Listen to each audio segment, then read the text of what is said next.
When America went to war, all of America served. At home, we shared the sacrifice. Everyone. Young sons and daughters went off to fight, and those back home supported them. With Vietnam, an unpopular war divided Americans. Service members bore the brunt of that anger. Today, things have changed again. Americans support the troops, but with an all-volunteer military, shared sacrifice is gone. A nearly invisible 1% of Americans carry the burden of two wars thousands of miles away, over and over again.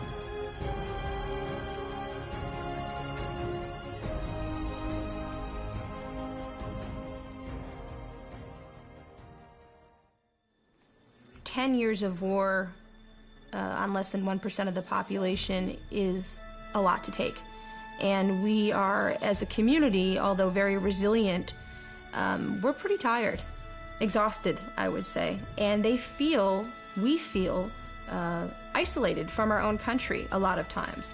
And that's not a good feeling. It's not good for the country. In the very first article of the Code of Conduct, the American military pledges, "I'm prepared to give my life in defense of my country." And that's a very, very profound commitment that they make.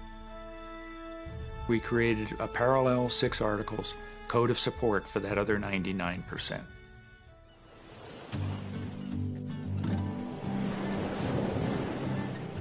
To commemorate the 10th anniversary of 9/11, the Code of Support team introduced these 6 pledges to America. The team began their 3,000-mile journey with their partners, the Patriot Guard Riders and the American Red Cross. We had 2 SEALs that we buried, and that was the sad part. The welcome home for 300 Marines yesterday was good, and this is good.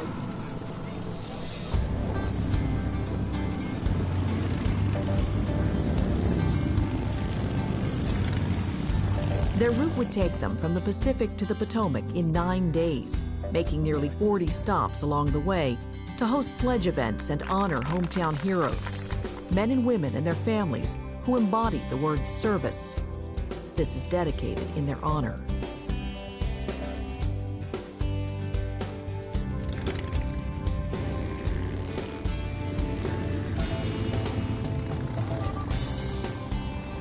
At the end of that day, we rolled into Bullhead City, Arizona, and saw a real live event taking place that we were now going to be part of. California to Arizona. This began all of a sudden to take on a feeling of reality.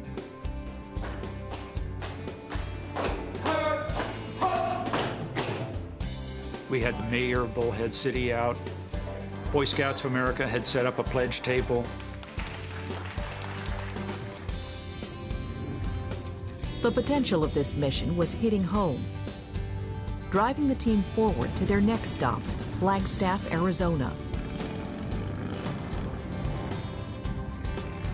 The flag lines, standing there with American flags, lining the road.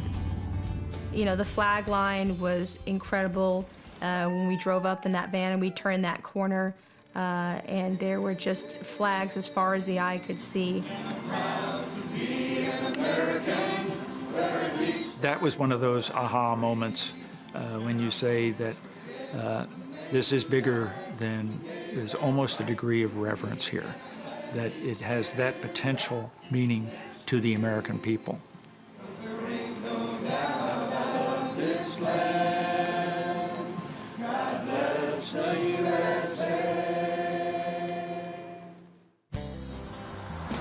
The mission was growing beyond the contents within the Code of Support.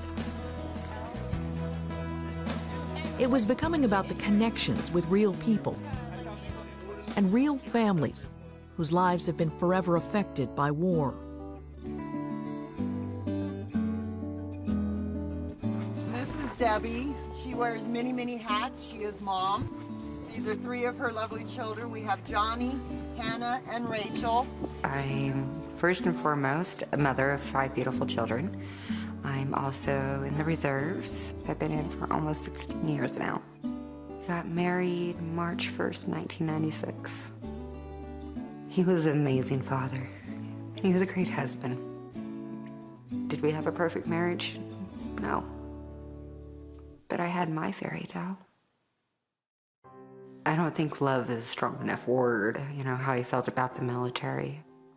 He loved being a soldier. When he was over there, you know, he didn't call them, you know, his soldiers. He called them his children. That's just the type of man he was. He's always there for you, no matter what. He was always the lead. Always wanted to be the first one to go in, because if it had to happen to someone, he wanted it to didn't want it to happen to one of his guys. It was July 19th, and they had gone out on mission. They had been told that there was a possible vehicle explosive. Before anyone could even really register everything, an AFP went off. It hit where there was no armor. Had a shrapnel that went through his back and into his, you know, internal organs. They lost him once, and were able to bring him back, and they weren't able to. When I got the knock on the door, you know, your world stops. Everything changes, and it's never the same again. Ever. From the very beginning, I was always telling him, tell me a memory of Daddy, tell me a memory of Daddy, because I wanted them to really hold on to those memories, because memories fade. Our oldest has a memory of him playing, you know, being his coach, his t-ball coach. Our youngest, she remembers Daddy holding her up to put the angel on top of the Christmas tree.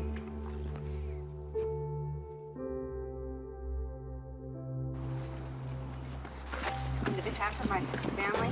I decided to hand over my husband's dog tag to General Salisbury. She said, I want you to carry this, not around your neck, but close to your heart. Put it on, we're gonna go. May he follow you guys through your journey. How much can one family give? They've given a husband. They still have a mom now, and she's still serving. And she asked us, would you deliver these dog tags to Admiral Mullen, the chairman of the Joint Chiefs of Staff? Thank you so much. And I was proud to do so. Entrusting something like that to us was unbelievable. It's the kind of thing that still gives you goosebumps. Taking this token, and it's Sergeant Ronald Kofelt, but I think it definitely was a token of all of the fallen and those families to say we are still with you, we are still serving, and we're honoring our family members by doing this. I wanted them to remember us. Remember our loved ones. Remember their sacrifice and ours. Members have been with us all the way across the state. That's the Kofelt family here. Greatly appreciated and we love each and every one of you. You're gonna get gas first? Thank you, thank you, thank you. It's right here.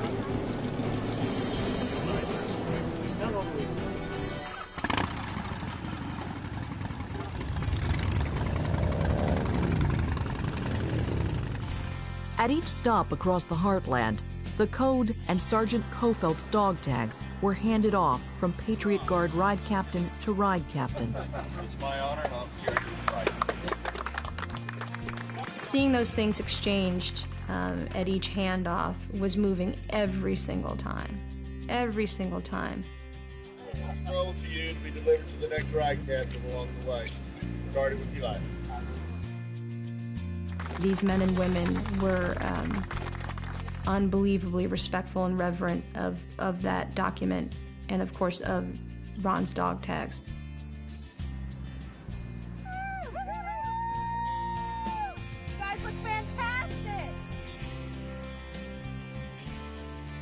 One of the things we heard over and over again, both from American Red Cross and Patriot Guard rioters, was that they were really honored and happy to be part of a mission that was as uplifting as this one. Honoring those who serve is the mission of the Patriot Guard Riders, a national organization of riders who escort fallen warriors home. They began as a shield for the families. They ride and stand in silence, bearing the flag. Their motto, standing for those who stood for us. Many are veterans. They're out to honor this younger generation of veterans, to be sure that they are honored and that they are not treated the way that many of them as Vietnam veterans were treated coming home. Their commitment to active duty service members and families inspired Kelly Perry, a two-tour Iraq veteran, to join. My first exposure to PGR, we came home the first time from Iraq. We were going home for our welcome home ceremony when we got to go back to our families.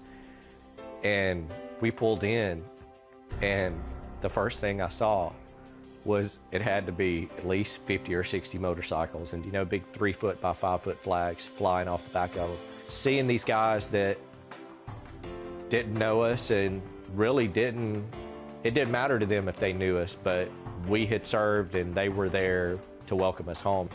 When I was asked if I wanted to be the ride captain for that first leg, it was an honor.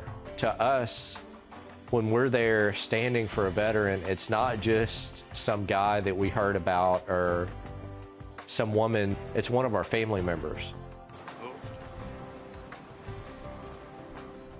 Just seeing those dog tags, that it's just a piece of metal. But for portions of 2 days, I had a fallen brother riding with me on my bike. Having served, knowing that I had a brother in arms that was there with me, that meant a lot to be able to be a part of that. Kelly and his wife Robin, also an Iraq War veteran, provided the escort to a pledge event at Chennault Aviation and Military Museum. There, hundreds of people from the community, including families, volunteers, and local leaders, gathered to honor their hometown heroes.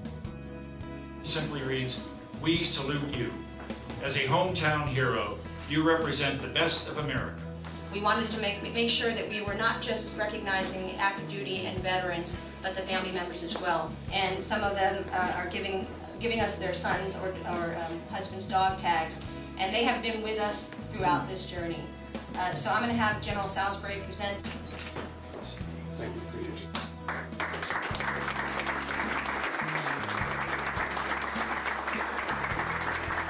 First of all, is thank you for being behind us, for being with us. And I wish I could ride with you.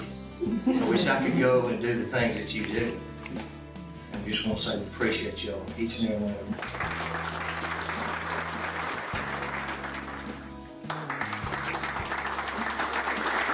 In addition to that scroll itself, we were entrusted with a dog tag that's representative of all the fallen and the families and the American people's love and support for them. That will also be delivered personally. Nell Calloway is the director at Chennault Museum. Named after her grandfather, General Claire Chennault, the museum builds bridges to span the civilian-military divide. They offer children's programs and host special events that bring veterans and the community together. Last year, the museum hosted The Moving Wall, a traveling replica of the Vietnam Veterans Memorial. Here at the Chennault Museum, we can try to help bring all these veterans together. So it's become much more than a job, it's a true mission. You start realizing how important these stories are, and we don't understand what they've been through. Something about being in this environment really helps to open them up. I think they see the other stories we have represented, so they start opening up with their stories. So many of the families come in and they'll hear the stories and they'll go, "I never heard that." And I think the soldiers, when they come in and they see the World War II exhibits and the World War I exhibits that we have, I think it gives them some comfort knowing that if we haven't forgotten these wars, then we're not going to forget them either. I had veterans that hugged me with tears in their eyes, and they said, "We've waited 40 years to do this." This exhibit is about Chad Epinette. Chad did 2 tours of duty in Iraq. This is the shirt he has on when he was shot all the way through his shoulder. I looked outside the building one morning early, and I saw this young man that was pacing back and forth. And I opened the door and invited him to come in. And he came in and he told me that he had served in Iraq on 2 tours of duty, and would we be interested in some of his memorabilia. And then he looked at me and he said, "I had to get it out of my house. I couldn't have it in the house anymore because it was too much of a reminder, and I knew that I was bringing it to a safe place." You could just tell he was very, very proud to be able to be on display here and to be remembered for his service. My name is Casey Epinette, and I'm from Roseville, Louisiana. We met when I was in 9th grade, and he was in 10th, and we dated all through high school. As soon as we got out, we got married. He was a character. He was very lively. Everybody loved him. All the girls loved him. He was just really friendly, just, you know, joking around, big sense of humor. He actually was in the National Guard in high school. Right after we got married, and it was shortly after September the 11th, he joined up for active duty. Made him feel like he had a purpose. He felt like he was doing something that was important. He was real big on structure, so that gave him a lot of structure too. We have one son, his name is Leighton. He was 6 weeks old when Chad deployed to Iraq for the first time. I was a single mom. We write letters, we could chat on the internet. You could talk to each other, but it wasn't the same. There wasn't, even if there were things that were going on at home that maybe were stressful, that's not something you would want to talk about when they have so much more to worry about. He was shot, so he came home early. He felt like he was leaving all of his guys. They have that friendship and that camaraderie, I guess, that you don't get that bond anywhere else. He, wanted to be there with them. Then they said they were deploying again, and this time it was going to be for a year. And Leighton was little. They played all the time. They spent all kinds of time together. Everything was military. Doing that, that guy stuff that moms don't really care to do. I would just tell Leighton that his daddy was gone. I mean, how the best you can explain to a 2-year-old. When Chad came back the second time, he didn't recognize him at first. Little things would bother him, would irritate Chad, and I mean, things that kids do, tapping on the table, tapping your feet, made Chad more anxious. I guess it kind of took a toll on their relationship. He had a really hard time picking up where he left off. The anxiety was just too much. They did a firework display on post, and I remember him having, some anxiety problems from that, blood pressure problems. He would forget where he parked the car. He bounced around a little while, really hard for him to keep a job. He didn't really keep up with a lot of friends. He was really isolating himself from everybody. He didn't sleep much, would stay up all night, and then of course he would sleep all day. When he started having seizures, so he wasn't able to drive, things just steadily got worse from there. It was July the 20th of 2011. My parents were the ones who came and told me. Chad had some pretty severe disabilities. His hands would shake to where he couldn't eat. He couldn't hold a cup. He told me one time, he said, I don't have anything to look forward to in my life except getting up in the morning and smoking cigarettes. My biggest fear is that I have a lot of what ifs and what if I would have done this, or you know, and things that I could have done or should have done. When she came in here 2 days after they buried him, she and I, of course, both cried a lot. I said, "You are one of my heroes. I know enough to know that you stood by him, and you are a true hero to me, too. I cannot imagine what you've been through and the support that you give."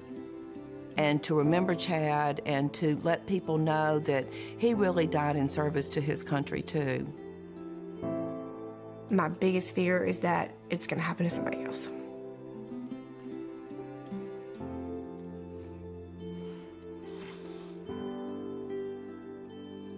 America loses one of her service members every 36 hours to suicide, casualties of war off the battlefield. And war comes home. Post-traumatic stress disorder and traumatic brain injury, the invisible wounds of war, have taken a toll on military families, wives, husbands, and children. And tragically, they too are taking their own lives.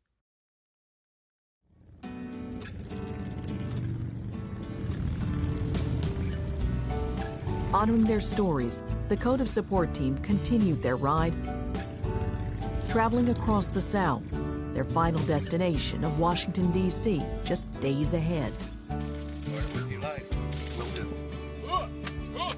Thousands of Americans pledged their support. We'd like to present you with approximately 600 signed pledges and offer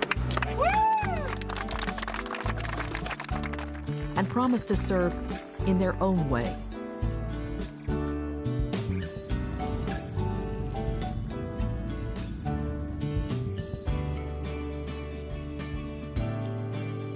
I would sit there and watch people sign from all walks of life.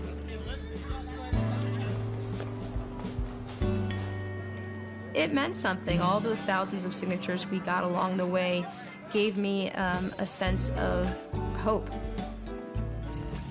I'm here to support the troops, to support this effort, to support his brothers in arms, and that's what I'm here for. 2 days away now. Thank you so much. It was a really neat thing to see at the grassroots level of the communities, both civilian and military, coming together and seamlessly, right? So I know that it can happen because we saw it happen. We saw it happen on the road over and over and over again. The experiences that I had along the route of the relay was this connecting of the younger generation of veterans with the older generation of veterans. Well, they're finding how much they have in common. I've met World War II veterans, Korean veterans. It's hard to put into words what an honor it is to meet these people. Getting to be right there next to a Vietnam vet who I have a lot of respect for, that was, you know, I would have paid money to go on that mission.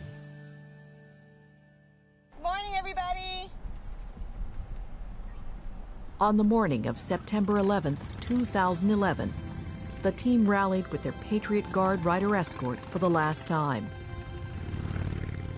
Their destination, a ceremony at the Air Force Memorial. This is not the end of our journey. It's not the end of our campaign. When we did the ceremony, it was invigorating. I think that we all felt that after that experience, it can happen. The ceremony's over and the work begins now. So it was a couple of days later that we returned to the Pentagon. We presented to Admiral Mullen with the certificate itself, and then Patriot Guard Rider Captain took it from close to his heart and presented that dog tag to Admiral Mullen. He was extremely moved by these and expressed his heartfelt appreciation. When General Salisbury called me up and told me, you know, the mission has been completed, your husband's dog tag has been handed over to Admiral.